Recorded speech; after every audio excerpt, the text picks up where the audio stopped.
family members, and welcome back to my channel. It's me, Agukat, once again. Dan Pak Quraisy Shihab ini lama-lama terpengaruh dengan Syiah. Akhirnya membela Syiah, menulis buku berjudul Sunnah Syiah Bergandengan. Sering ditelepon, diajak ke Iran.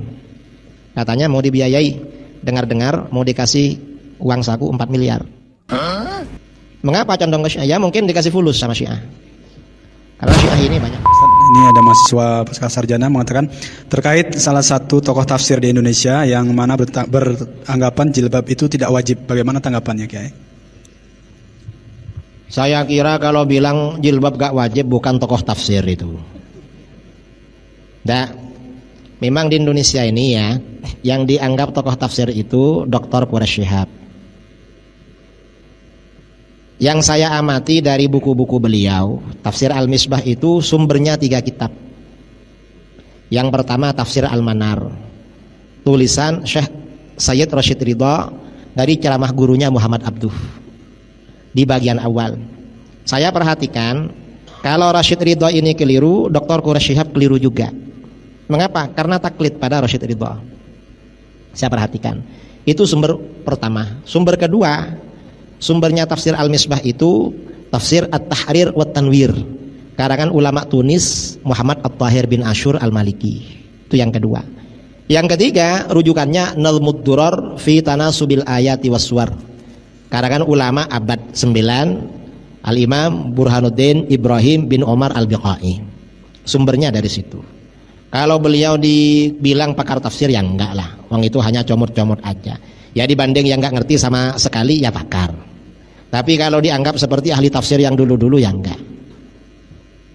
Hanya menulis. Dan kawan-kawan di Jakarta yang sama-sama alumni Al-Azhar banyak cerita pada saya. Beliau ini jadi timnya Pak Quraisy Shihab waktu menyelesaikan tafsirnya. Jadi pakai tim yang menulis. Entah apakah beliau hanya menunjukkan, menyuruh-nyuruh atau bagaimana itu. Karena banyak katanya timnya. Banyak sekali timnya. Mungkin Ustaz Zulhendri atau siapa yang pernah di Mesir itu tahu. Saya soalnya cuma dengar-dengar, timnya pernah ke rumah saya cerita itu. Kalau sampai mengatakan jilbab tidak wajib, ya itu kan ajaran Al-Quran itu. Menutup aurat itu kan ajaran Al-Quran. Dan memang beliau, keluarganya ya tidak berpegangan dengan syariah. Karena kalau masuk TV gak pakai kerudung, gak sesuai memang, gak sesuai. Artinya ya anak-anaknya tidak taat pada ajaran agama. Dan Pak Quraisy Shihab ini lama-lama terpengaruh dengan Syiah. Akhirnya membela Syiah, menulis buku berjudul Sunnah Syiah Bergandengan Tangan. Akhirnya dibantah oleh kawan-kawan saya di Pondok Pesantren Sitogiri dengan buku berjudul Sunnah Syiah Mungkinkah Bergandengan Tangan. Memang condong pada Syiah. Dan keluarga Quraisy Shihab ini banyak condong ke Syiah. Mengapa condong ke Syiah? Ya mungkin dikasih fulus sama Syiah. Karena Syiah ini banyak uangnya. Saya setelah dialog dengan Syiahnya kalah, saya sering ditelepon, diajak ke Iran. Katanya mau dibiayai, dengar-dengar mau dikasih uang saku 4 miliar. Banyak uangnya memang mereka ini. Ya gak tahulah, tapi dari bukunya itu memang yang masalah Syiah menunjukkan kalau beliau gak ngerti masalah ini. Ngertinya hanya tafsir.